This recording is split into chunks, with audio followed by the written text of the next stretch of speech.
To the Lafayette Ivy Tech campus for our first Northern Indiana meeting and public hearing on the redistricting process. I want to welcome you this morning. I want to thank the Ivy Tech campus here in Lafayette for making their facility available for this meeting. We appreciate their hospitality. We have legislators as a part of the committee from across the state of Indiana this morning. And I would like to begin with having each of them introduce themselves briefly and where they are from. So if we could start with Senator Donato right over here.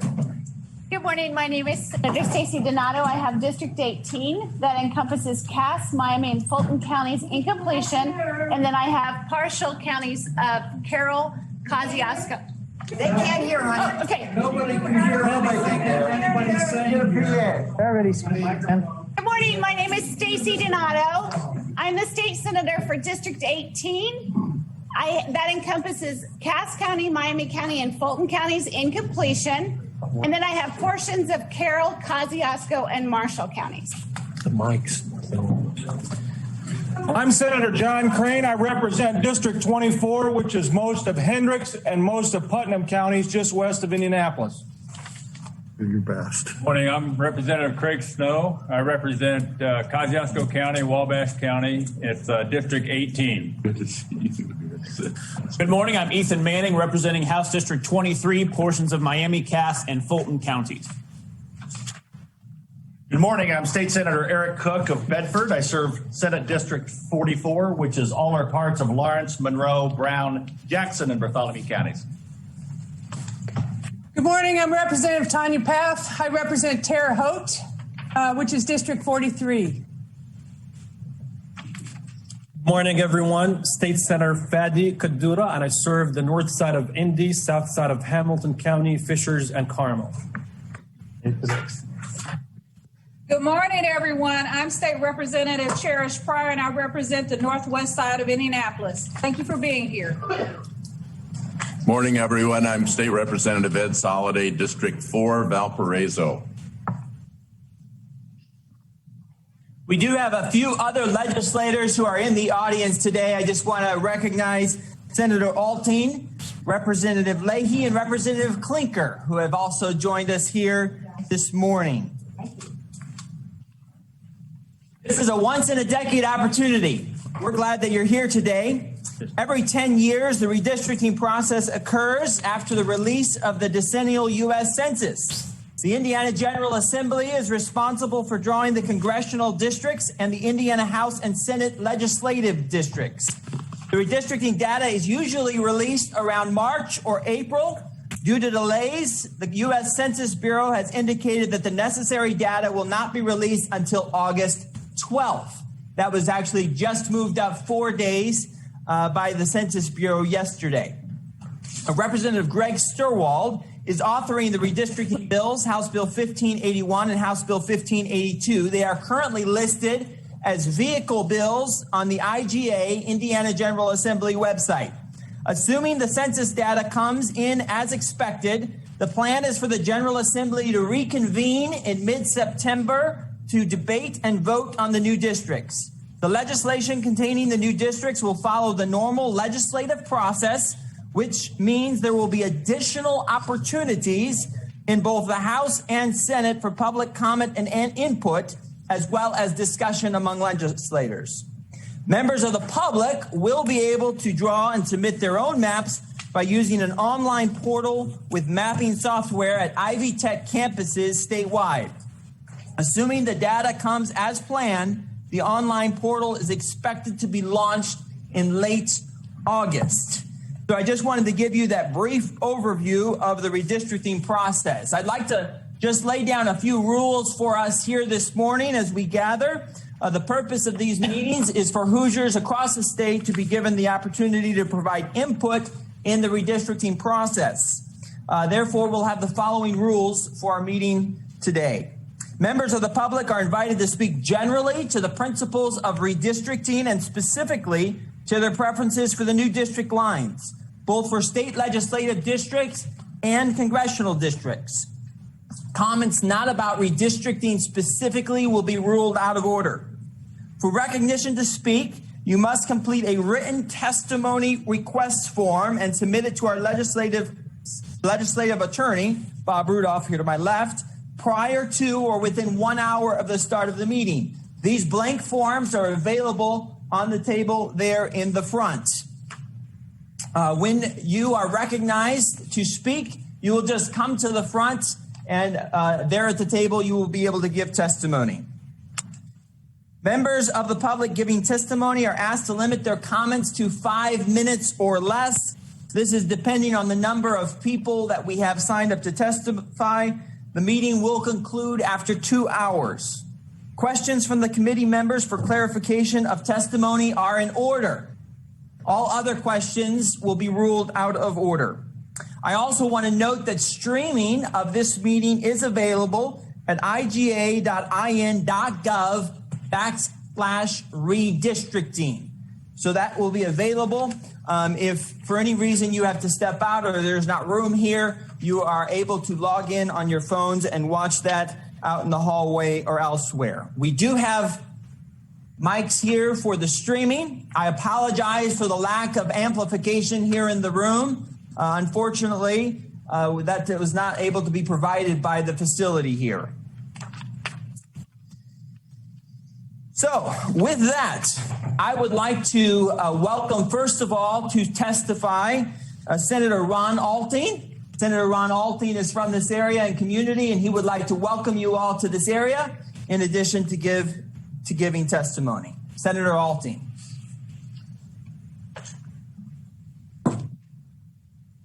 Well, you can tell my new hearing aids are working, right? That one is out. I just want to say to each and every one of you, I'm Senator Alting, born and raised here in Lafayette.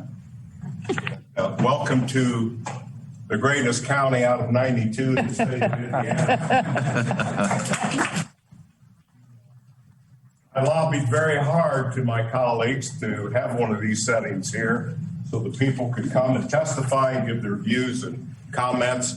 I would just be brief. I really am, in a serious note, humbled that you're here. We appreciate it. I know the people, more importantly, appreciate you being here and having the right to express themselves on the redistricting. Thank you, Mr. Chairman, for your leadership in this.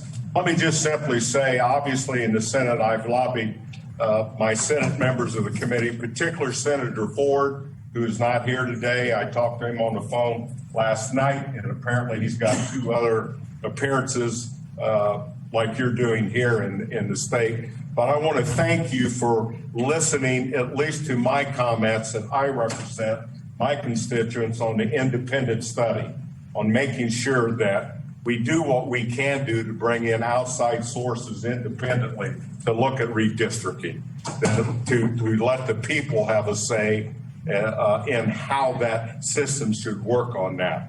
This is my 25th year in the Senate, and I would tell you, those comments I have been making on 2 other redistrictings was not well accepted as much as it was on this one. And that's why I want to stand here and praise you and thank you for being ladies and gentlemen and at least listening to the senior citizen of Tippecanoe County.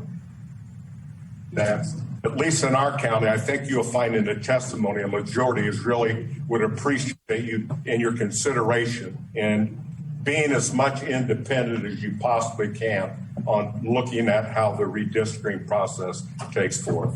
Having said that, I will yield my time to the people. Thank you again for being here. We appreciate what you're doing very much. Thank you, Senator Alting. This time I'd like to recognize Barbara Brown from here in Lafayette. Welcome. Thank you very much, and thank you very much to me for scheduling these hearings. Like Senator Alting, I really appreciate the opportunity to share my views with you. So yes, I'm Barbara Brown here. We need a microphone for the speaker. They turn sideways. Like where Alton was. Speak up, shout it out. Would that help if Sorry. stood over there? Representative Westfield, if they stand here and face this way, they might be able to pivot. Yes, if you could, maybe where Senator Alting was, and just speak up as loud as possible. Again, I apologize that there's no additional amplification. Okay, I'll try to be loud. I'm Barbara Brown. I am a member of the League of Women Voters, although I'm speaking today as just an individual community member. I've lived in Lafayette and West Lafayette for 45 years. It's a great community, great place to work and raise a family, but maybe not so great when it comes to the democratic principle of one person, one vote. In my years in Indiana, my candidate for U.S. House of Representatives has never won. 45 years. Why is this? The composite data for the period, and I have references for these numbers, the voting data for the period 2012 to 2018 indicates that in West Lafayette, ballots were cast for Democratic candidates 59% of the time and Republican candidates 36% of the time. Okay, in Lafayette, during that same period, ballots were cast for Democratic candidates 49% of the time and for Republican candidates 45% of the time. Further, the Pew Research Center reports that only 43% of registered voters in Indiana are Republicans, with the remainder either Democrats or independents. However, the 2021 Indiana General Assembly is 73% Republican and 27% Democrat. And only 2 of 9 congressional representatives in Indiana are Democrats. So how can this be?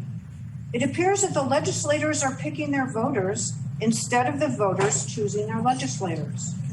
Here, here.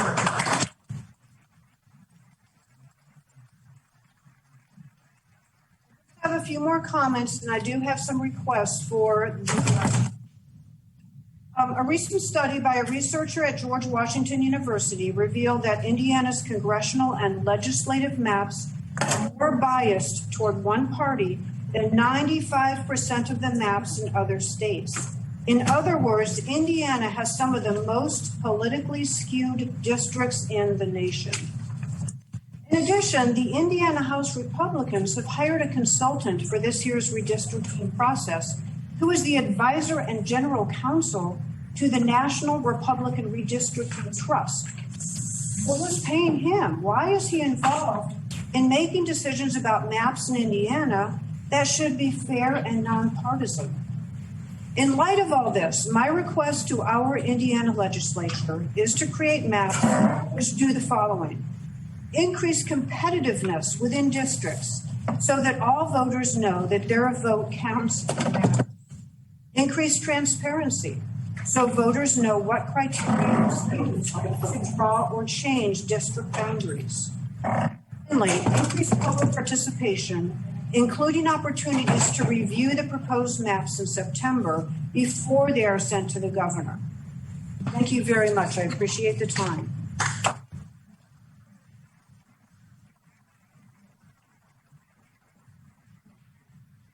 I'd like to recognize Angie Delworth from West Lafayette, a citizen. Test 1, 2, test 1, 2. There we go.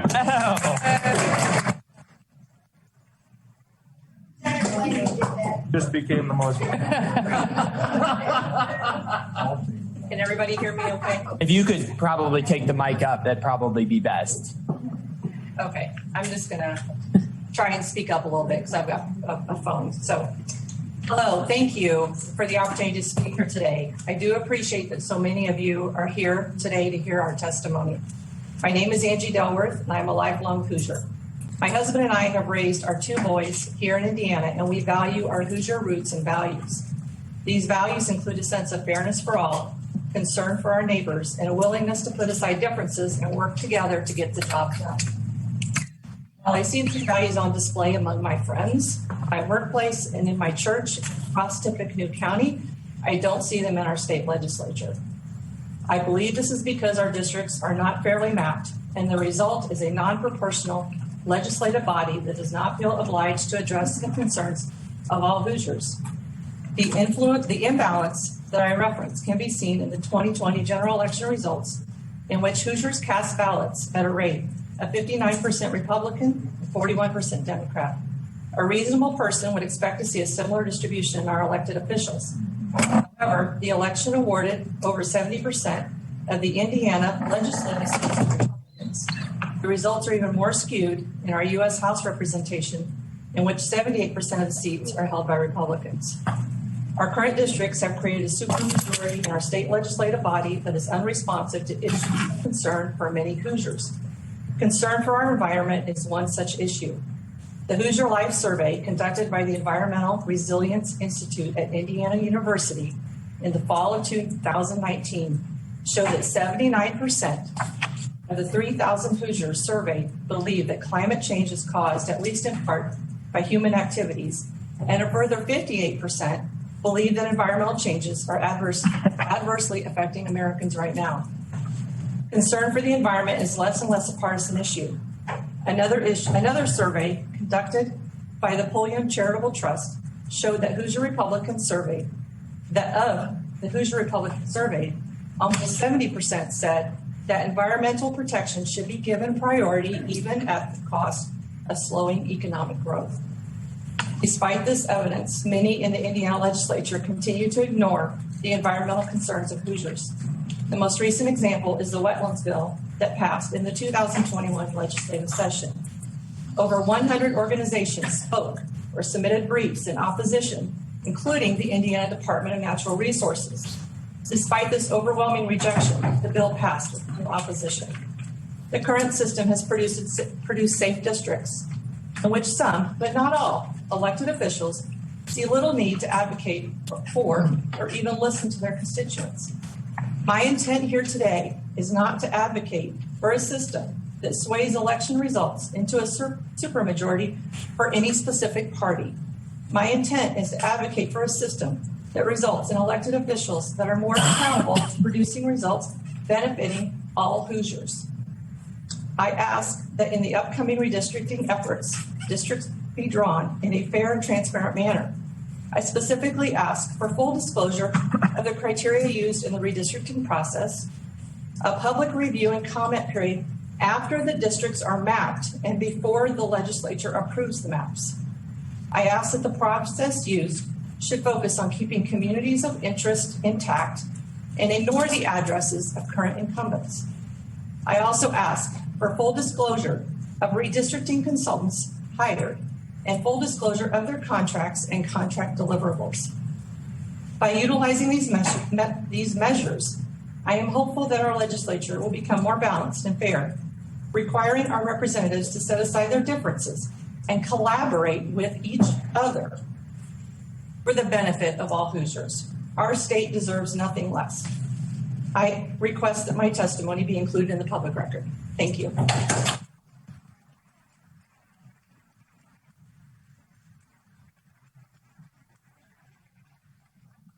This time I'd like to recognize Douglas Paprock. Douglas Paprock. And I'd like to do something. If you could take the mic and move it over to the end of the table there, and feel free to have a seat there. That way you'll be close to a mic for the live stream, and you'll be able to sit down and be close to the mic for the audience. If you would like to take a seat, you're welcome to do so. If you could speak as close into the mic as you could, that would be appreciated. Okay, I'm Doug Paprocki, an Indiana citizen who voted for the first time in the 1960 election and have cast a ballot for both Democrat and Republican candidates. So I'd like to speak briefly to the issue of political competitiveness in Indiana elections relative to redistricting. In other words, to the matter of fair representation of the interest of all Indiana citizens and voters. Some of what I'll say here is repetitive, but I think I'm putting it in maybe a different perspective of what has already been said. If we look at the recent November 2020 election in Indiana, we find, for example, that the Republican presidential candidate garnered approximately 60% of the statewide voting, whereas the Democratic candidate received roughly 40%. That's a 3-to-2 ratio in difference, and that's also greater than the usual difference in such a race. With November's congressional races, however, the outcome in Indiana, as you well know, 7 Republican congresspeople were elected, while Democrats have 2. Thus, a 7-to-2 ratio and a divide more than twice as much as the presidential race produced. In the race for Indiana governor, the Republican candidate got 56.5% of the statewide vote, while the Democrat and Libertarian candidates received 43.5%. Something of a 4-to-3 ratio in favor of the Republican. On the other hand, the Indiana General Assembly is composed of 73% Republicans and roughly 27% Democrats, as you've heard, not far from being a 3-to-1 ratio. Thus, in both the U.S. House of Representatives and the State General Assembly, where voting districts matter, there is a substantial lack of democratic fairness, and no double meaning was intended here. There is a substantial lack of democratic fairness in our national and state level elections here in Indiana. True, there is more to representation than just party affiliation. But these extremes of representation, rather the extremes of misrepresentation, described here do unequivocally point to a lack of political fairness in how Indiana congressional and state districts have been created, at least in the current situation. This clear current political misrepresentation of Indiana citizens, which even includes district splitting of towns and cities, now calls for the establishing of new and fairer political districts in Indiana, a semblance of proportional representation and an honest reflection of all Indiana voters, that is, citizens of this state. Thank you very much for this.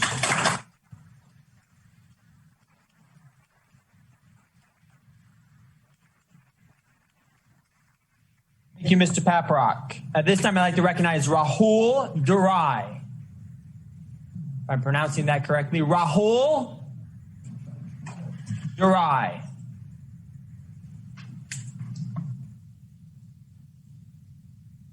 You could take a seat here at the end of the table and speak into the mic. Thank you.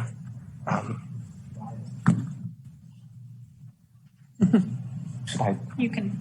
All right, thank you. Well, members of the committee, thank you so much for being in Lafayette today. My name is Rahul Durai, and I'm a sophomore high school student from West Lafayette. And I am here because today is not only about the decisions that you will make when you return to session, but very much about the future of our state. In order to solve the critical issues that Hoosiers face, our government must be representative of its people. And Hoosiers must be engaged in the political process in order to make that happen. However, gerrymandered districts will prevent both of those by standing in the way of fair representation in government, whether it's gerrymandering based on political party affiliation or gerrymandering based on race. As part of the younger generation of Hoosiers, the next 10 years will include the elections where my peers and I will first vote. I will be voting for the first time in 2026. In order to ensure that the next generation of Hoosiers will participate in our political process and engage with our government, we must have fair districts that are not gerrymandered. This is because the next generation of Hoosiers will not participate in the political process if they feel their votes do not matter and their voices are not being heard. And if the next generation of Hoosiers do not participate in the political process, then our state does not have a future. For these reasons, it is critical that our new districts ensure fair representation for all Hoosiers. In order to continue transparency and public engagement in the redistricting process, it is also crucial that public hearings continue to be held even after new district maps are drafted so that we constituents can provide more constructive, tangible input on redistricting. With that, thank you for your time, representatives and senators, and please remember that the future of our state is at stake in this process. Thank you.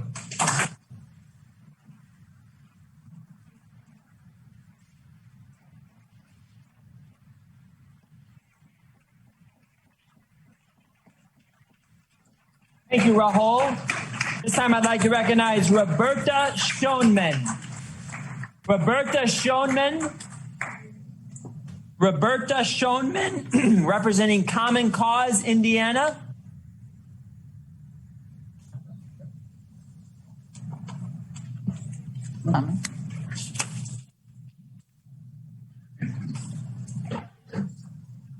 Welcome. Thank you. Thank you for being here. I'm Roberta Schoenemann. I am chair of Common Cause Indiana. I am a resident of West Lafayette for 46 years. I am here because I personally and the organization want to encourage that the committees do indeed follow the recommendations of the Indiana Citizens Redistricting Commission, which is out there online for all of us to read, and which we certainly hope we will attend to. Personally, I have just a tiny anecdote of the experience of living in a kind of district that has been described by my previous speakers. During an election for our state representative a number of years ago, we finally had a challenge to an unchallenged seat. We appealed for a debate, possibly 3 debates. We waited a very long time. We appealed a long time, and we were finally granted a debate in name only. It was had to be only one in Plainfield, Indiana. It had to be at the high school. It had to be for 1 hour, and only high school students could ask questions. That's not representation. I hope that you will heed to these very impressive candidates with their appeals. Thank you very much. Thank you.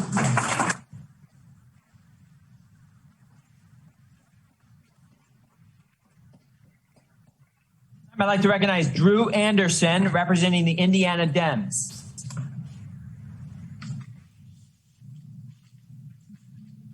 Howdy, y'all.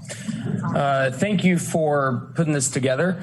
And as the chairman said, I am Drew Anderson. I represent the Indiana Democratic Party. And quite frankly, for some of you at this table, I'm probably a pain in your ass half the time. So thank you for just tolerating me right now. But I will say something. I actually have a question for you, Chairman, which is earlier this week you said that this would be a fair and transparent process. While we all appreciate this event and the fact that this is being held 2 days, over 2 days for 8 congressional districts, which feels like you're doing it during garbage time on a Friday and Saturday. A report came out yesterday, overnight, that revealed that you guys have hired a DC Republican lobbyist to draw the maps and to help you guys draw the maps. Now, considering that the previous decade's maps, 95% more biased for y'all, and you're hiring a similar person to do your job, how do you feel like that this is fair and transparent for Hoosier voters, for Hoosier families that simply want us and want y'all to solve today's problems facing families like broadband and childcare? How is that going to get done when you guys are rigging the system against voters? Thank you. And if you could actually answer the question.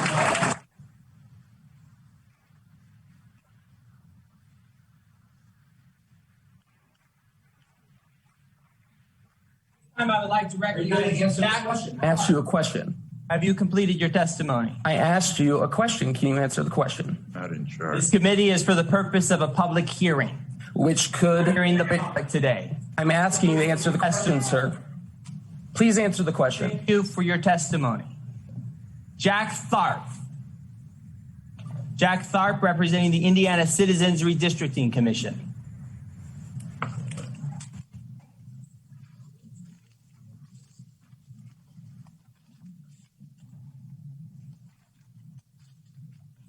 Mr. Chairman and members of the House Elections Committee, thank you for sponsoring these hearings. My name is Jack Tharp. I'm a resident of Noblesville. I'm a retired Indiana University administrator.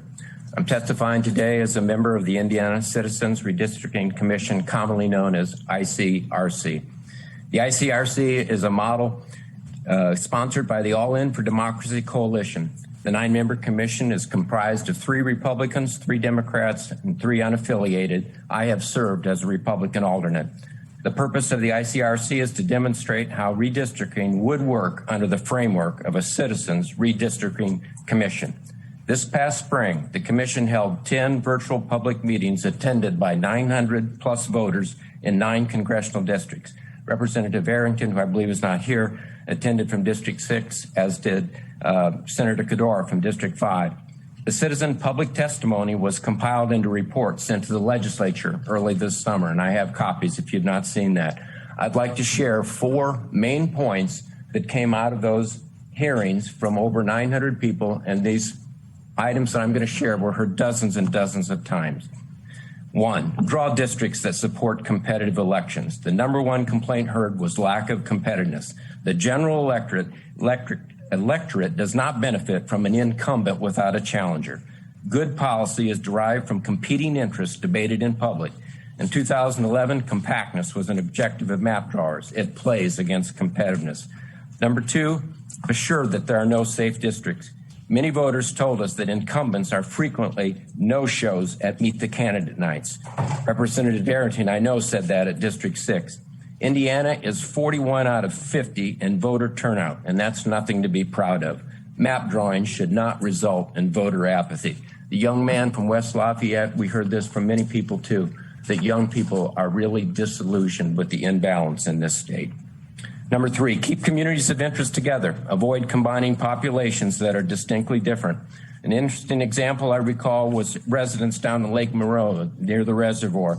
They said that the recreation area was a common bond, yet it was represented by 3 House districts. Many communities of interest are self-evident, like college towns or unique industry in Elkhart or Warsaw. When the needs of voters are put forth, competition ensues. And number 4, do not split cities. We heard this so many times. Even counties should be divided into as few districts as possible. You can see the split cities on the maps over here, from Fort Wayne to Bloomington to Evansville, Greencastle, 10,000, 2 senators. And on the flip side of this, there are rural areas, and they too have distinctiveness, but they're being packed into urban areas to change outcome. Population is not an inflexible requirement when crafting House and Senate districts. And now I'd like to kind of shift gears and talk about transparency and moving forward with the mapping process. These hearings are very important. We're pleased that the legislature has made mapping software public available and is inviting the public to submit maps for legislative consideration. The All In for Democracy Coalition also has a website with mapping software called District R, and it's been operational since late spring. It is our desire that the Elections Committee will consider citizen-drawn maps regardless of what tool is used.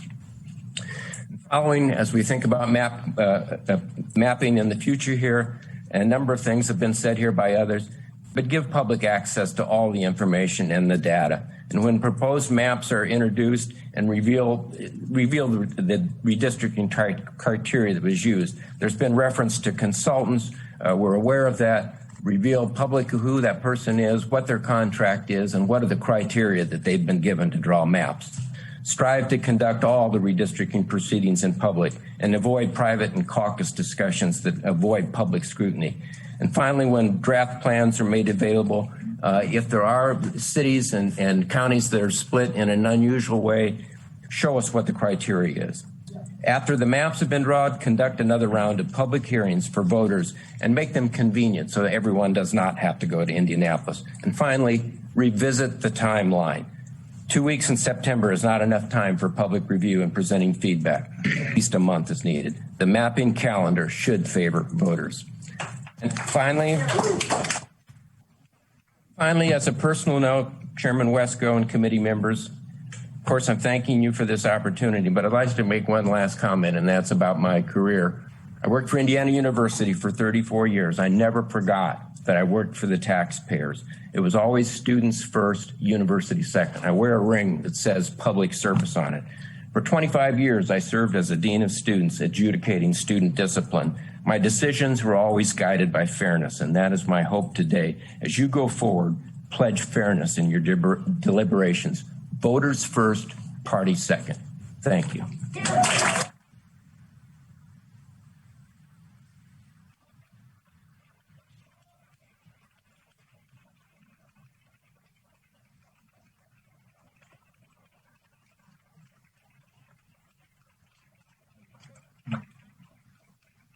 Mr. Thorpe, if you could come again to the mic, Senator Kadora has a question for you regarding your testimony. Thank you, Mr. Chair. Appreciate you. Jack, thank you for your testimony. I just had a clarifying question. There is a misunderstanding when the word independent, some people think it means that people serving on the Citizens Independent Redistricting Commission should not have any political affiliation. My clarifying question to you, can you define what independent is? And if you're comfortable, can you share your political affiliation since you serve on that commission? Well, I meant to do that, but I was speaking so fast as an auctioneer, as you might know. The 9-member commission, we had to apply to be a member of the commission, and we were interviewed by different people. And there are 3 Democrats on the commission, there are 3 Republicans, and there are 3 that declared that they had no party affiliation.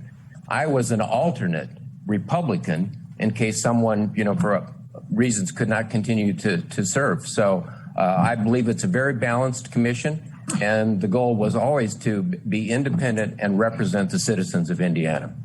Thank you. Thank you, Mr. Chair. Mr. Thorpe.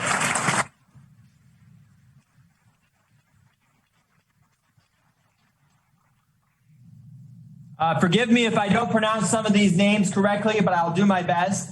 Susan Schechter. Susan Schechter from Lafayette, representing Virtuous Cycles.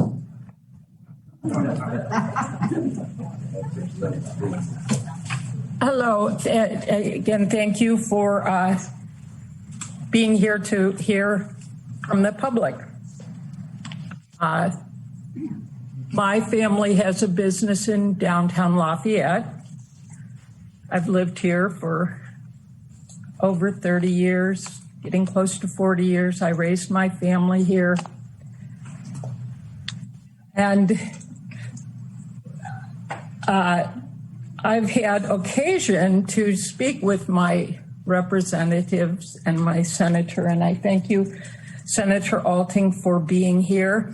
Senator Alting is around at public events and very accessible. And but I'm represented by another senator, though I live in downtown Lafayette. And I've had occasion to, I've never met him. I've never seen him at a local event. And so I've called his office and I've emailed him. I've never received a response.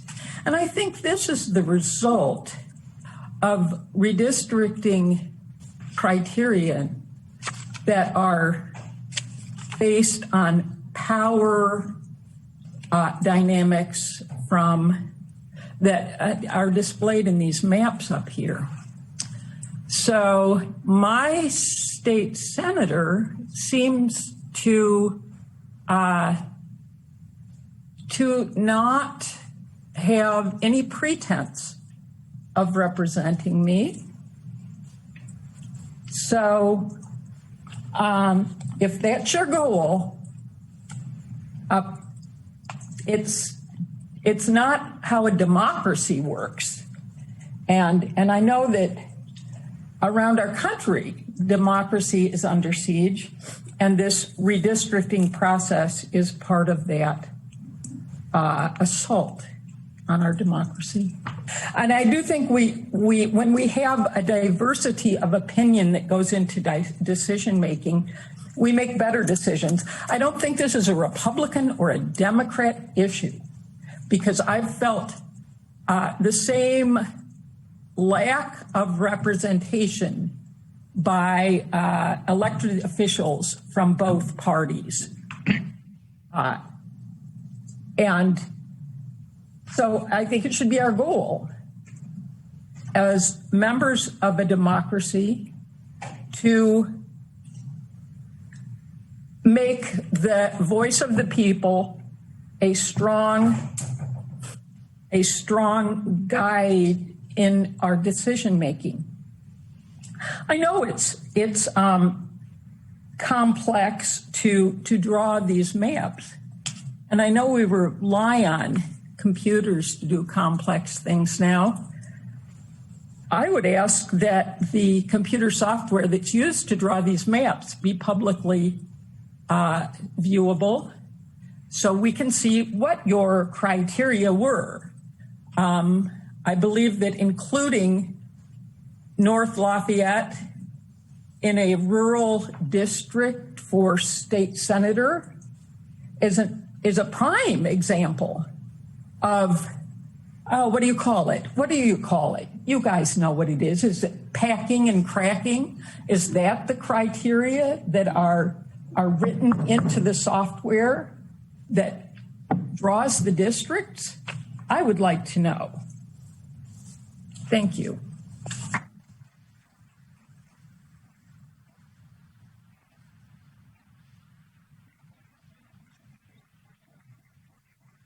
I'd like to recognize Alice Pauley from West Lafayette. A citizen, Alice Pauley, welcome.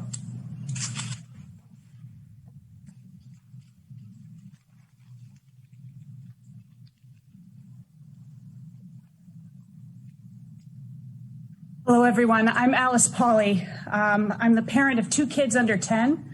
I've lived here in West Lafayette since 2007. I'm a faculty member at Purdue. I'm a member of the League of Women Voters, but I'm speaking here as a citizen.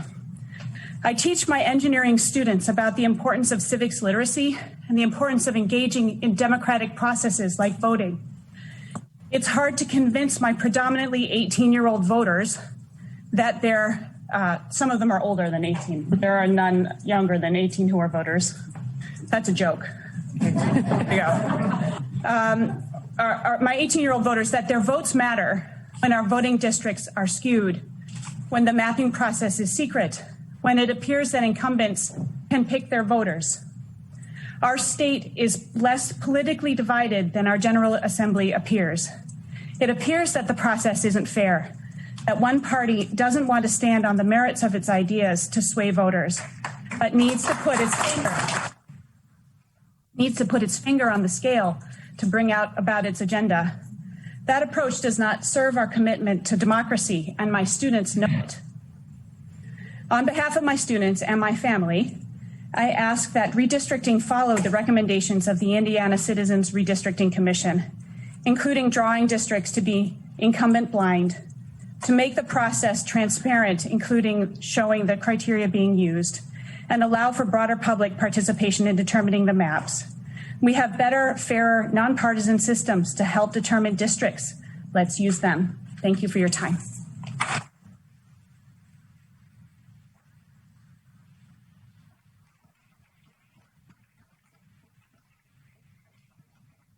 Thank you, Alice.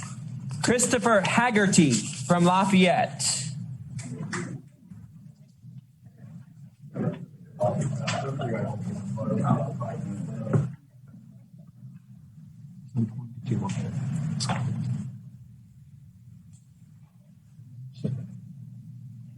Welcome.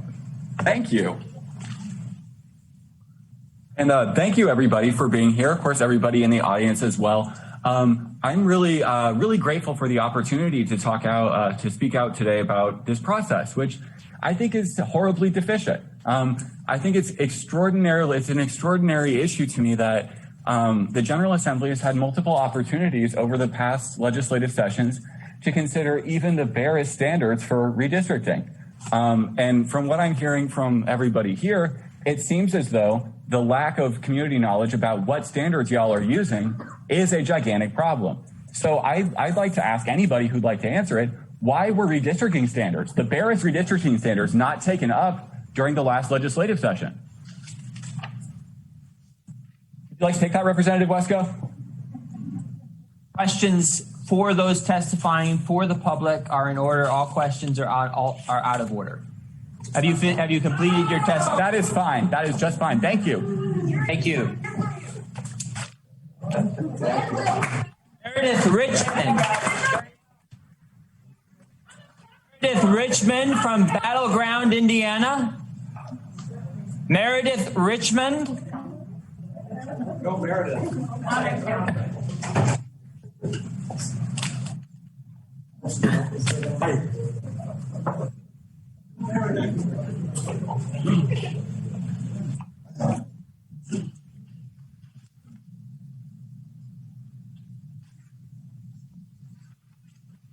Hi, thanks for being here.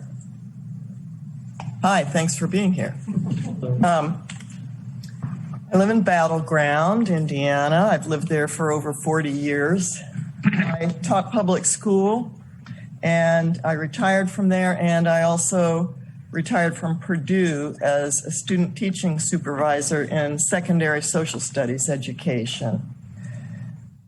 This is a process that's very dear to my heart. I taught civics. Remember that, when civics was taught in public schools? I believe that you should clearly state your goals and your objectives for this process. Does the process reflect Hoosier values, such as fairness, democracy, one person, one vote? I feel like good ideas should guide us when we elect our officials, not necessarily party affiliation. There are some people who just aren't joiners, but we have a mess in Indiana. Sometimes when I admit that I'm from Indiana, I get an answer from a person say, "Oh, that's a red state." Oh, as if to erase Hoosiers. And there's a good reason for this. Young people do not feel represented. How about working for higher voter turnout rather than squashing the morale of our young people in Indiana? How about letting those good ideas win elections rather than using a process that chooses voters using rigged partisan maps? The process should contain, explain clear criteria with the objective of fairness. We need to use independent, that means nonpartisan, expert map makers who look at representation of the diversity of our population. There's too much pretending. There's too much lip service and not enough reality in the present districting. It's hard to talk to young people about civics when they don't see action in their own state. So put this on your mirror, fairness. Thank you.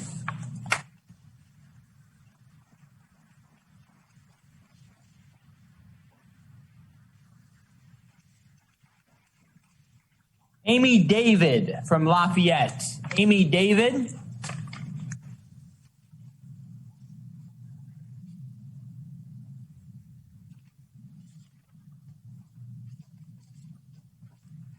Welcome.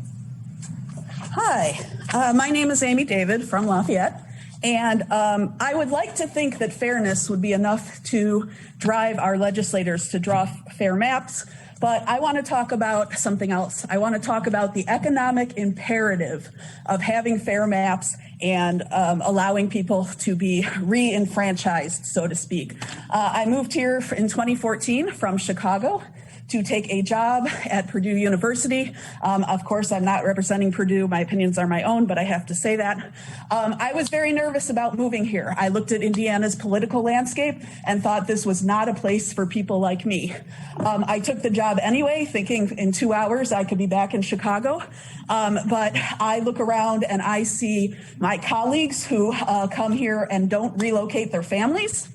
I speak to a lot of students who are eager to get out of Indiana and move to Chicago or San Francisco or New York or other big cities where they feel they will fit in better. Those tend to obviously be students who are people of color, members of the LGBTQ community, women, Jewish students, anybody who's marginalized. They look at leaving Indiana. But at the same time, as a member of the business faculty, I regularly talk to employers who say they cannot get the top talent that they need. And if Indiana wants to grow economically and wants to continue to attract top talent to its universities and companies and retain top talent, it is imperative. Nobody wants to move to a state where they're not going to matter and their votes won't be heard. And I hope that it will give serious consideration to the fact that a very, very red map ends up excluding a huge number of perspectives and top talent all over the place. And if we want to grow as an economy, and I know we do, I know that that's a priority for our legislators, we need to have fair maps and we need people to feel like they fit in Indiana. Thank you.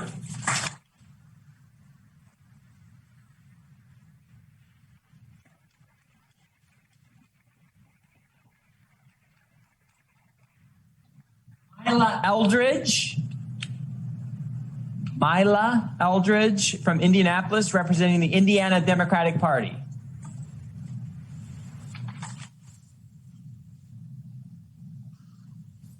Good afternoon, and thank you for the opportunity to speak. I have a comment, and I will follow up with a question for the record. My comment is, I feel that all Hoosier voters want free and fair elections and easy access to the ballot box.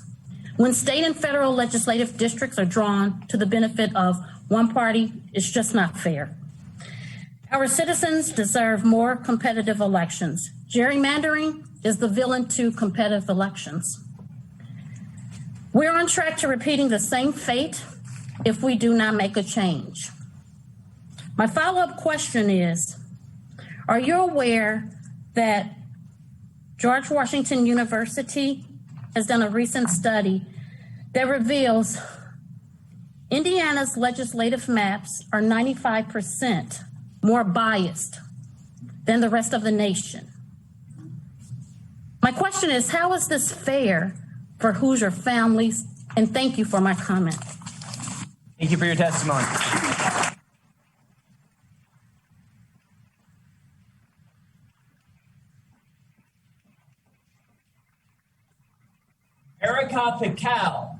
Erica Pical from Zionsville, representing the Boone County Democrats.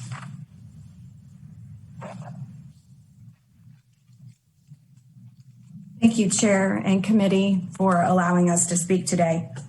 I am here representing Boone County, and I want to just remind you that I have 3 House districts in my county. House District 24, been held by Republicans since 1994, the last 27 years.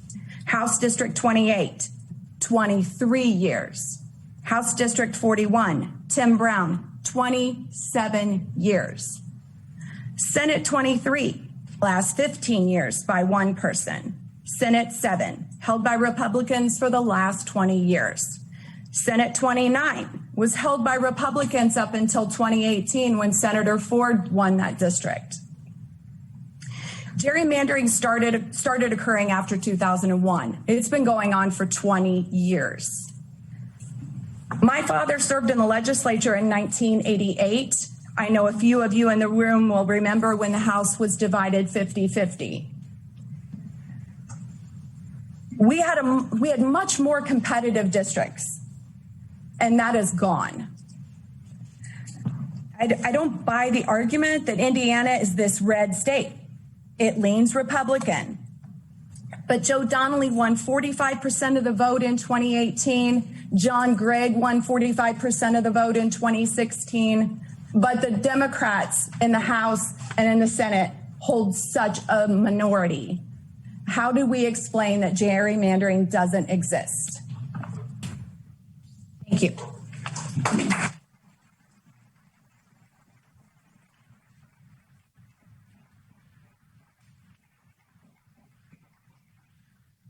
Brian Primo from Lafayette, a citizen.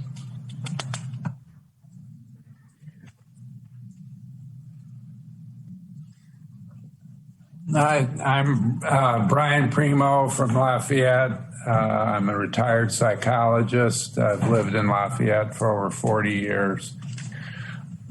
The point that I haven't heard made yet that I wanted to comment on is how important this is to everyone's wringing their hands about partisanship and gridlock and divisiveness and lack of consensus. But that all comes down to gerrymandering.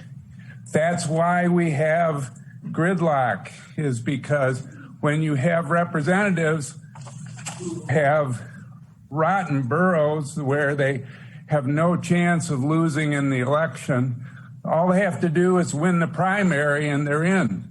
So they can just appeal to a very small minority of their base, and they can just play to the base, and they don't have to worry about forming any kind of consensus. They don't have to reach across the aisle. They don't have to have any kind of bipartisanship. So I think that's very important to keep in mind, that as we decry the demonization of the other side, well, there's a source for that: gerrymandering. It's setting up non-competitive districts where all you have to do is win your primary and you're in. That's all I wanted to say. Thank you. Thank you.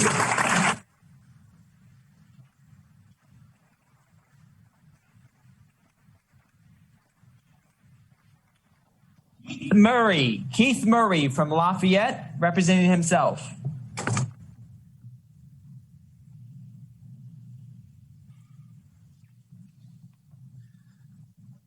Thank you. My name is Keith Murray. I've been a resident of the Lafayette area for the past 45 years. I've voted for both Republicans and Democrats in elections. I vote in every election. One thing, though, that I've noticed in elections has been, I believe they're becoming much less democratic. I've always been proud of the United States as being a democracy, but I see that under assault at the moment. A lot of that comes down to the voting system. I think a democracy thrives when the representatives are willing to work with each other. I think we end up with better solutions for the people because everyone is heard, all sides are considered, and that's particularly true when representatives are willing to moderate their views. Democracy is a consensus process. We reach decisions that help people when we can reach a consensus. When we are always on far opposite sides of issues and have no willingness to compromise, we don't reach solutions. That happens in the legislature, it happens in Congress. We're not getting much results from our legislative processes these days, is my opinion. And I think a lot of that comes down to what we have done to the voting process. Having uncompetitive districts is one, because it throws the elections less into the hands of the electorate, the people that are to be represented. And most elections, as was mentioned by the last speaker, are now decided by the party. The parties, I have to tell you, are not near as democratic as the election process. They're controlled by the parties. Well, in both cases, we need to do something which allows the people to be represented in their votes. I believe strongly in one person, one vote. When we divide districts such that people are forced into voting for a candidate that comes out of a political party caucus, and most likely is someone who is on the extreme side of whatever their party. This happens in the Republican Party, the Democratic Party. We're seeing people on the extremes of their party because they're the people who can appeal to a very vocal group who represents their interests. We're not getting consensus builders in our political system anymore. We're getting extremists who want to shout at each other. I'd like to see a system where we get people who have to appeal to everyone in their districts, which, as what we've heard, are more balanced. If we get people, whether it's a Republican or a Democrat who's elected, it doesn't matter.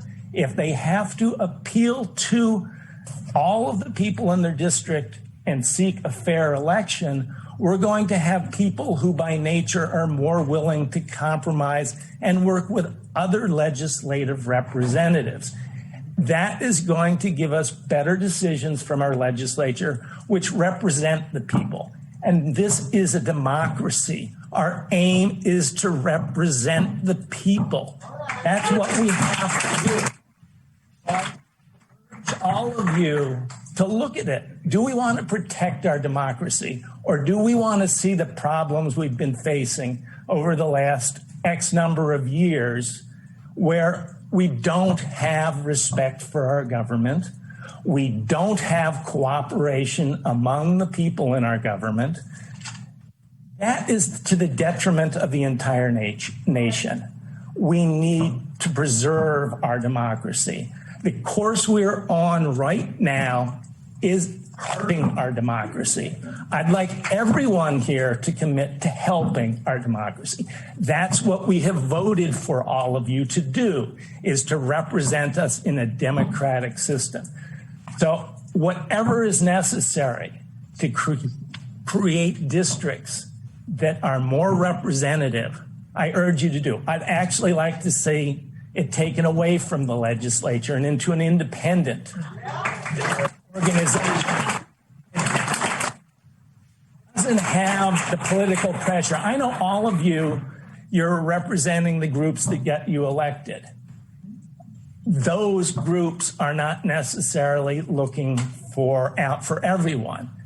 Put it in the hands of a group that does care about all the people that want to serve the state of Indiana. Whatever is necessary, but let's not draw partisan political districts. It's not helping any of us. Ultimately, it's not helping the people who are drawing these partisan districts. It just isn't. You're not going to be able to get anything done if you have strong opposition and if the people don't respect you. So let's do something that's democratic for a change. Thank you very much.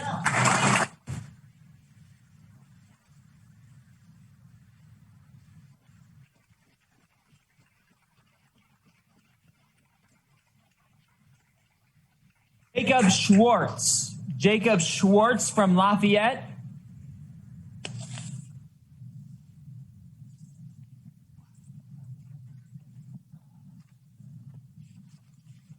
Good morning, everybody. I'm probably not going to be half as eloquent as some of the people who came up here and spoke before me. And I don't have much of a life story to tell compared to some of them because I haven't had nearly as much as a life. I'm 21 years old. I'm still studying down at IU, but I lived in Lafayette from the time that I was 5 years old to the time I was 19 years old. So, and I've been a lifelong Hoosier. You'll have to pardon my, you have to pardon me. I did live in Michigan for a few years, but that was before I started kindergarten. So I hope that you don't hold that against me. But living in Indiana for mostly my entire life, I've really grown to care about the state. And I was going down to IU to study secondary education. I wanted to be a history teacher. But then I looked around and I saw that things weren't happening the way that I would like them to. So I decided to study political science. And looking at that, you can go back to the ancient Greeks. You can go to Aristotle, Socrates, Plato, who believed the state, their main goal should be to make a good life for their citizens and that they should be representative of their citizens. And now I can understand the draw, like Max Weber says, that politics is the exercise of power. And if you don't have that power, then you can't do anything. But this is a government that ought to be by the people and for the people. And if you're unable to draw legislative maps that can both help you represent your people and represent their interests, then that's not in my opinion, legitimate government. And I'm not coming from this from like somebody who's been raised, to be an excessive liberal. My mother, when she was a child in the 1980s, was pen pals with some office aide at Ronald Reagan's White House. She would write him letters and they'd write back, and she loved it. She said that she was going to grow up and, be just like him. When I was born in 2000, I got a knife from my grandpa that was a Bush-Cheney election knife. So this is my background I'm coming to you with. And I'm looking at the state and I'm thinking, my family raised me to, be fair to people and raised me to, take what they want into consideration, make sure that I'm being as good as I can to them. And with one of the 95th percentile of gerrymandering in the state, it seems like our state doesn't care about being fair to people or taking care of what they want. Because if you can have districts that are solid for one party or the other, it doesn't matter, for decades on end. Like down in IU, I live in the 61st Indiana House District. It's Matt Pierce, and I was looking at it, and he hasn't had a Republican challenger in almost 10 years. It's that safe of a district. And I think that that's just as bad as, an unchallenged Republican, because it means that there's nobody coming to the table and discussing the ideas and making sure that they can reach out to every voter. And like it was said earlier, Indiana's 41st in voter turnout. And you can see across elections that more competitive districts get higher turnout. Going back to the 2016 election, the 9 closest states, the swing states in that election, had a 9% higher voter turnout than the rest of the country on average. So if we can make more fair districts that are more competitive and more equally represent Hoosiers, then we'll see that voter turnout go up. We'll see more participation from our voters, and it'll overall make the process of government in Indiana better. So I'm asking you to find an independent commission or open up the process to citizen comment, so that way we can have a say in what we want our government to look like and not have the government choose its voters instead of the voters choosing the government. Thank you.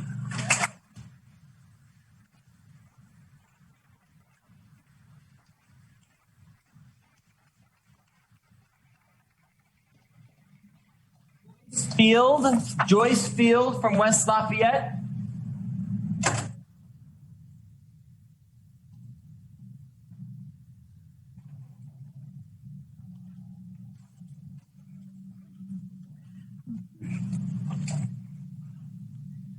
Thank you very much for having the hearing in Lafayette. My name is Joyce Field, and I have lived in West Lafayette since 1956. I attended IU and Purdue. And I have worked with the League of Women Voters of Greater Lafayette on redistricting issues for the past 5 to 6 years. My parents were immigrants from Europe who never missed voting in any election after they became citizens. Because there were no elections where they were born, they considered voting in the U.S. a sacred obligation. They believed that their votes counted and thus they were obligated to vote. They set an example, which I have followed, of never missing the opportunity and the obligation to vote in an election. Because of my background and core beliefs in a democratic society, I believe in encouraging citizens to vote with the expectation that elections are fair and easy for citizens to cast their votes and that all votes count. The reality, unfortunately, is that all votes do not count.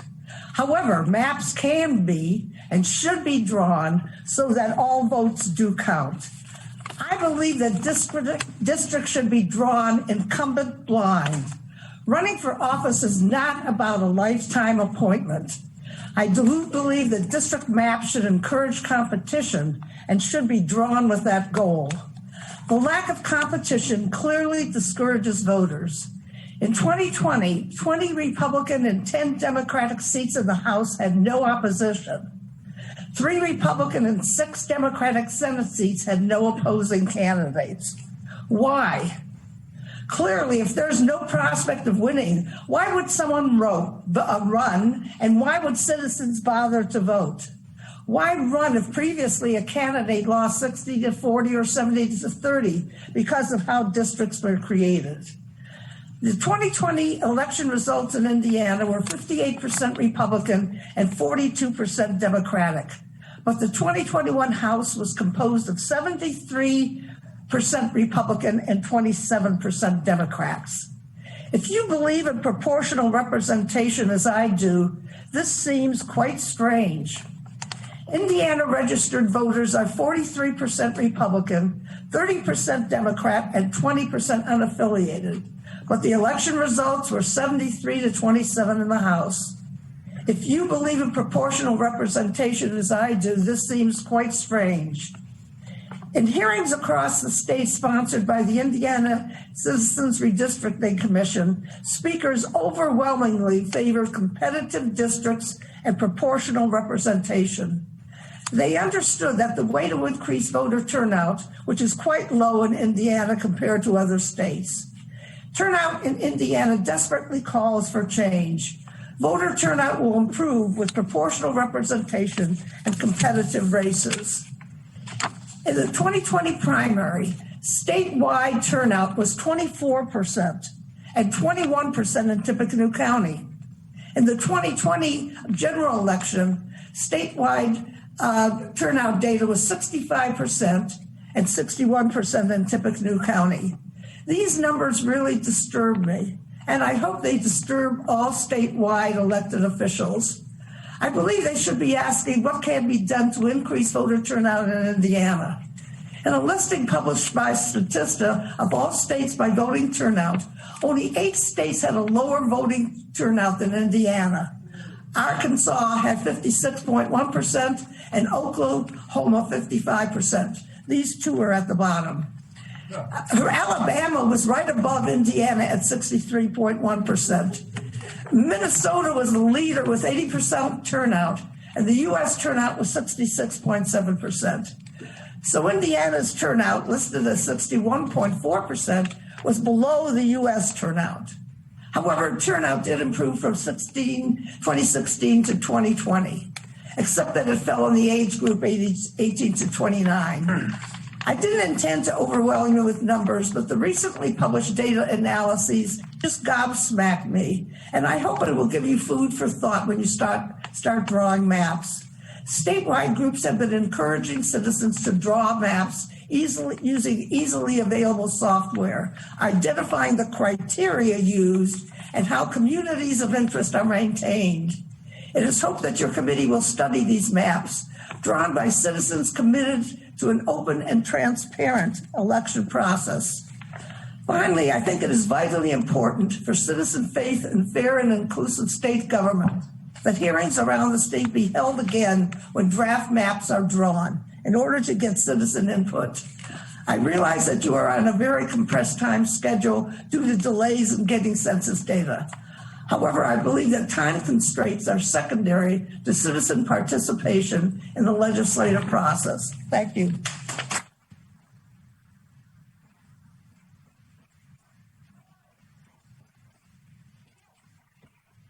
Senator Fedora has a question. Thank you, Mr. Chair. Yes, sir. Joyce, I appreciate your time and energy visiting with us today.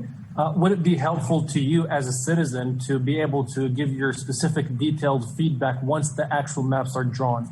Yes, absolutely.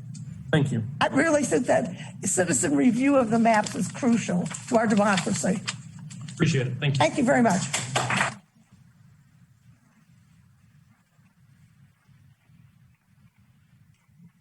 Catherine Wilcox. Catherine Wilcox from West Lafayette.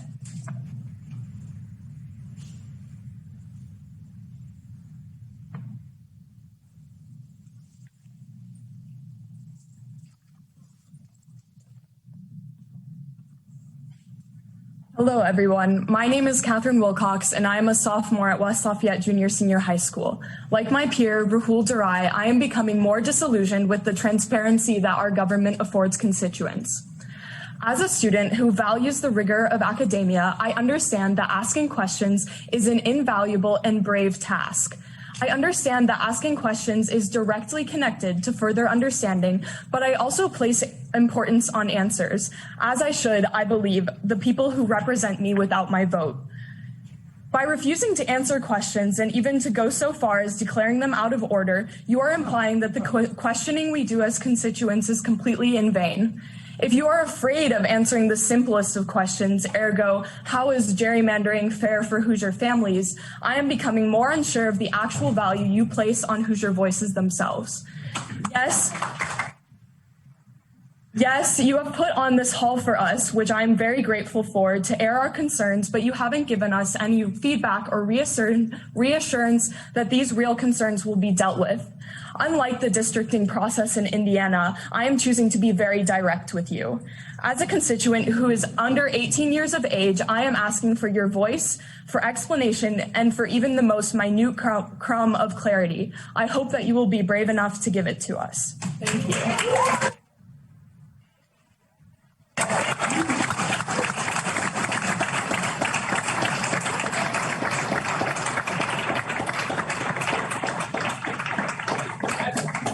Testimony. All those that have signed up today have spoken. I'd like to open it up for opportunity for members of the committee for closing comments at this point.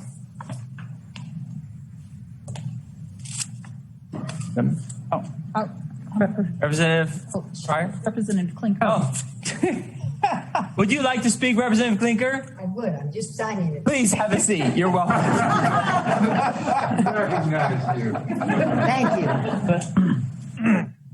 I didn't think that I'd have time to speak, so I really appreciate the fact, Mr. Chairman and members of the committee, that I'm able to thank you so much for coming. And I'm just taken aback by the young people speaking here, the intelligence that has been brought forth. I feel very fortunate to represent this district with all these young people here. I'm very lucky to represent this district. I do want to say something positive to everybody. In spite of much of the discord that maybe you heard about during the last General Assembly session, and my colleagues will verify the fact that there was some racial commotion, right, Representative Pryor, some discussions backward and forward, but I think it turned out positive because there were 96 votes for the budget, which is unheard of. And I have been there several years.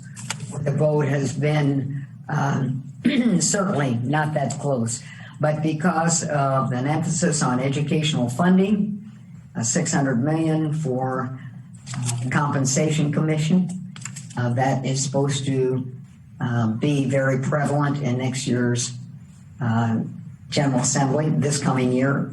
I just feel more positive than I have before, and I appreciate the feelings that a lot of these folks have here. I'm taken back and sort of heartbroken by some of the feelings of not being a part of the future of Indiana. I was born in Indiana, went to school here, feel that the people I represent are wonderful. I work with Senator Alting, Representative Leahy, many of the people here on issues, co-sponsored a bill in the House for Senator Snow. So I think you need to know that many of us do work together. In many avenues, we do work together in spite of the fact that the districts happen to be gerrymandered. I'm hoping that certainly the testimony here will convince many of you that maybe some of our efforts have to change, and we just have to really listen to the people. But I'm very proud to represent this district, and you can see the feelings are very strong, folks, in this district about wanting to be part of the process, particularly the young people. It hurts me to hear the young people say they don't want to be part of the process here. I haven't heard that so much in the past, but hearing that today, I think tells us all that we have to change. We need to listen to the people, and it's very, very exciting that you folks are going around the state doing this. And I certainly appreciate your being here and hope that it will end up in some very positive results. I really appreciate each and every one of you being here. And thank you to all of you that were willing to get up and speak like that. It's not easy to speak in a situation like this. And I just appreciate the fact that so many of you were here and said what your heart truly believes. Thank you so much. And thank you folks for coming.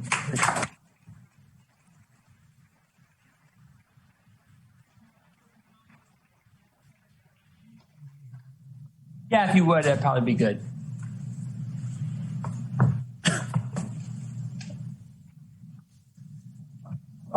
Thank you, Mr. Chairman. And I just want to say thank you all very much for coming out.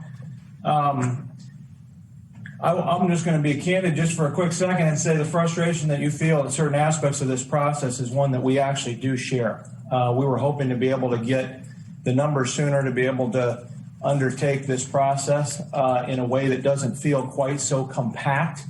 And so the fact that you would take the time to come out today and share your opinions with us really does mean a lot to us.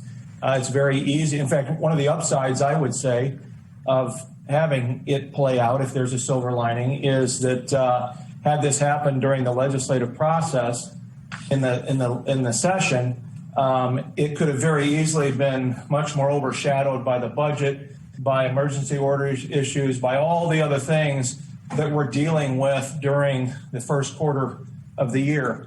And so as it's playing out, it does give us the opportunity to really become laser focused on this. It's an imperfect process. It's a very complicated process, as you know. And so the big challenge for us is to be able to try to take what we've heard here and put that into the metrics in the system. And at the end of the day, I'm not quite sure that anybody's going to be happy with the outcome, but certainly there'll be an effort to do the best we can with that. But I just want to reiterate that. I also am somebody who works with next generation leaders quite a bit. And so I want to give a special shout out, as Representative Klinker did, to the two young people that came up, actually three young people, the gentleman from college that came up and shared your perspective. I think despite our flaws as a governmental system, we live in the United States of America that gives us the freedom to be able to come to a forum like this and to at least let your voice be heard. And I appreciate your willingness to do that. So thank you very much.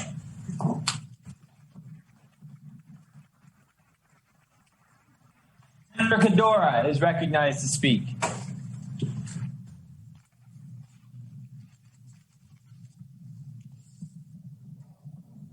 Thank you, Mr. Chair. Respected members of the committee, it's an honor to be with you today. I just want to share comments with the public. I'm extremely excited to be here with you today. My heart was very touched by the comments that you made. I turned 40 years old a few months ago, and I ran for office for the first time in my life back in 2020 in a gerrymandered district that was gerrymandered in 2010. I never affiliated with a political party until 2016. Matter of fact, I worked for two Republican administrations, for the administration of Governor Mitch Daniels, I think you know him in West Lafayette, and then Governor Mike Pence. And then I worked for a Democratic mayor for the city of Indianapolis. I have always thought that through my PhD and my training that my goal in life is to be a public servant. I became the first Democrat to win elections in Senate District 30, what I was told, in 48 years. Now, the person that I ran against is an honorable person that I like and highly respect, and he's well liked in my district. It's made both of us work extremely hard to convey our ideas to the public, to talk about the details of our policies, and why we are eager to serve the public. So I'm very proud that even though my district was gerrymandered, that I had the honor, saying it frankly, to bust my behind working for the citizens of my district, regardless of their political affiliation. Because in a democracy, it doesn't matter if you're Republican or Democrat. If you hired us to work for you, then you're my employer. And I work for you, and I have to listen to you. That's why this last session I've introduced one more time the Independent Redistricting Commission bill. Thank you. And I supported the redistricting standards bill that was introduced by one of my colleagues. The people that I serve with are honorable men and women. And at the deep inside, I got to know most of them. They deeply care about their communities and they deeply care about their constituents. And there are times when things get heated in the General Assembly and they get partisan. And my hope is that if we have a fair process, that we end up electing and, not only electing, but also encouraging myself and my colleagues to work together every single day in a bipartisan fashion to get things done. I proudly supported our governor. I'm a Democrat, and this last session, I supported the Republican governor and defended him against, several bills that I agreed with him and disagreed with my colleagues. For a democracy to work, I don't think that we should place our narrow self-interest of winning an office over the long-term protection of our democracy. And for that, I will continue to work hard with my colleagues and appeal to them that we have a fair process, a transparent process, and also to have ample opportunity even for more hearings once the maps are drawn, because I think it's the right thing to do. And very grateful that our chairman has been very respectful, very open, and I hope, and this is where I'm placing my hope, that this attitude can continue to reconsider the entire process so that we can have more ample opportunity to engage the public before the maps are sent to the governor to sign off on those. Again, I appreciate you. Please stay safe and healthy. Take care of yourselves and your families. And it has been an honor to be here with you in this community. Thank you.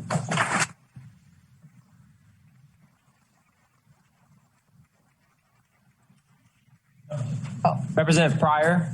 Like to speak.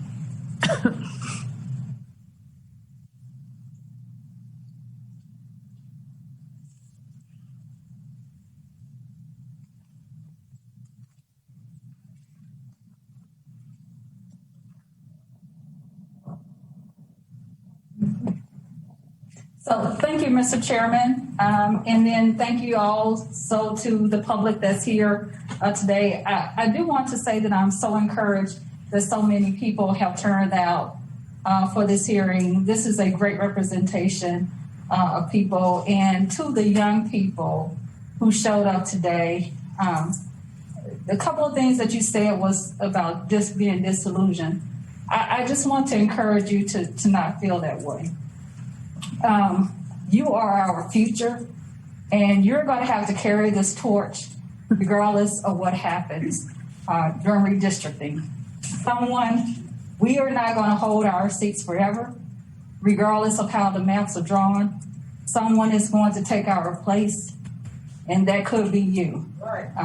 So please don't become disillusioned. And the other thing is, I just want people to be aware that this is going to be a process that we're going to go through. We have to do it every 10 years. So we're going to have to get it done whether we want to or not. And it is always valuable for legislators to hear public testimony. However, these hearings will be more valuable if if these public hearings were held after the new legislative and congressional districts are formally proposed. Today, we have no census data nor proposed maps on which the public can comment. Thankfully, we will be getting the census data or the legacy data, not the official data for drawing the maps. We will be getting the legacy data on August 12th. It is important to know the redistricting process is actually two separate tracks operating in parallel. One is a public relations track that is visible to the public in hearings like this one. It may create the illusion of transparency. Rhetoric about communities of interest, respecting geopolitical boundaries, and reaching out to the minority party will be plentiful. Fairness will be stressed. The other track happens behind closed doors, beyond the view of the public. There, political consultants input massive amounts of data and demographic data into a computer that runs thousands, if not millions, because of the technology that we have right now, of data sets, of redistricting scenarios to find just the right ones that will maximize the number of legislative and congressional district seats for the majority party. This powerful combination of big data and computer power results in lopsided majorities for the parties controlling the redistricting process that do not reflect the will of the voters. And that can happen with Democrats and Republicans in control. And evidence of this behind the door, closed door tracks is Republicans' refusal to let the public see contracts that pay tax dollars to their redistricting consultants. We have requested to see a copy of that contract. We have yet to receive that. They don't want you to know who they have hired and what they're paying them to do with your money.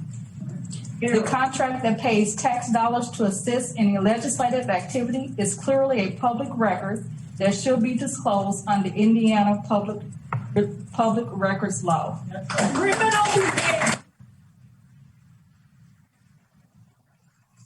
So while today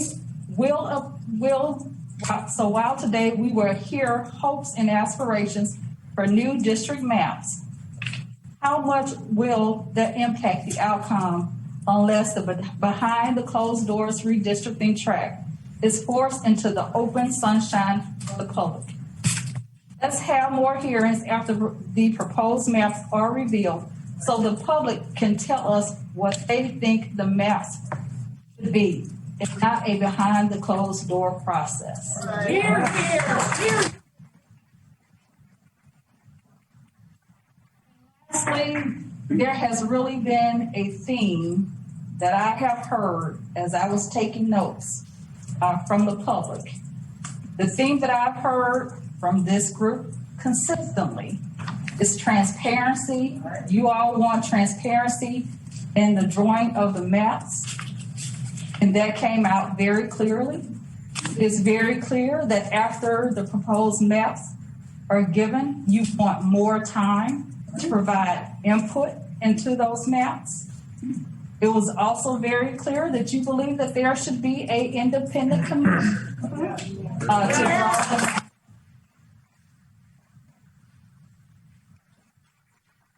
The last thing that I heard loud and clear, that you want the maps to be competitive. Realize that competitive districts, it results in better legislation because we are here for you and we're not here for ourselves. Thank you all so much for coming.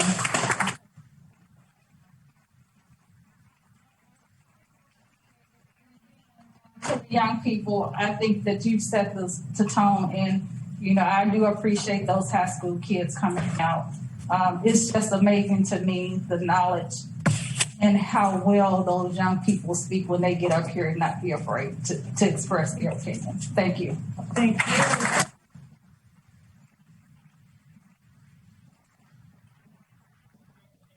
Representative Manning is recognized to speak. Thank you very much, Chairman Wesco. I appreciate you working with Chairman Ford from the Senate and all of our colleagues in putting these meetings together statewide so everyone has an opportunity to come and hear about the process and give your input. So mostly I want to thank all of you for being here today. Thank you so much for telling us your stories and providing information to us. I appreciate it. I know we all do. And certainly a lot of the things that you brought forth certainly resonated with me. So just want to thank you so much for being here. My friend, Representative Clinker, who I love dearly, she reminded me of something when she talked about our budget this year. It passed the House 96-0, and it was a similar vote in the Senate. So overwhelming majorities, and as you heard several times in the House at least, we have 71 Republicans currently and 29 Democrats. So one thing that you don't hear about a lot, and I like to tell people as often as I can when I'm at Chamber of Commerce meetings and third house sessions and those sorts of events, particularly when I'm talking to groups of students as well, is that in the House at least, and I think these numbers are similar for the Senate, but for all of the final passage votes this year in the 2021 legislative session, of those, 45% were unanimous. So nearly half the bills we dealt with this session, everyone in the chamber agreed those are great ideas, and we pushed the green button to vote yes. But the stat that really gets people that they don't realize is that of those final passage votes, 94% of them had bipartisan support. So there are very few bills that you hear about, of course, because they get a lot of attention, but overwhelmingly, 94% final passage votes were bipartisan in the 2021 session, and those are very similar from past sessions as well. So just wanted to note that. My friend Representative Clinker reminded me of that, but thank you so much for being here. We appreciate your input, and we look forward to more meetings statewide. Thank you. Committee. As the chair, I just want to thank you for taking the time to come out and let your voice be heard. We heard from 20 members of the public this morning. I appreciate each one of you and thank you for coming out and sharing your thoughts. This has not been a debate. I've tried to avoid it becoming a back and forth argument and the opportunity for the public to express your views, and I thank you for that. This meeting is now concluded. Jerry Van Der